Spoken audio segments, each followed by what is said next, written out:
Barkanku da wannan lokaci, da fatan na samu kowa cikin ƙoshin lafiya. Yau insha Allah za mu yi bayani game da ChatGPT wato AI kenan.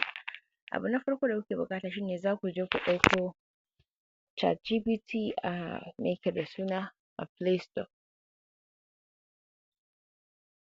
ChatGPT yana da yawa sosai amma wannan shi ne yake da kyau, yake da inganci. So yanzu abin da za mu yi, na shiga ChatGPT yanzu, so zan bari ya gama loading. Note: in ke new user ce, in kika shiga za ki kin yi amfani da email tukunna kafin ki iya samun shiga gaba ɗaya, wato kafin ki iya creating na duk wani abu da kike so ki yi creating. So wannan shi ne ChatGPT ɗinmu, wannan saboda ina da me yake da suna, na riga na yi log in a kai ne, shi ya saka. So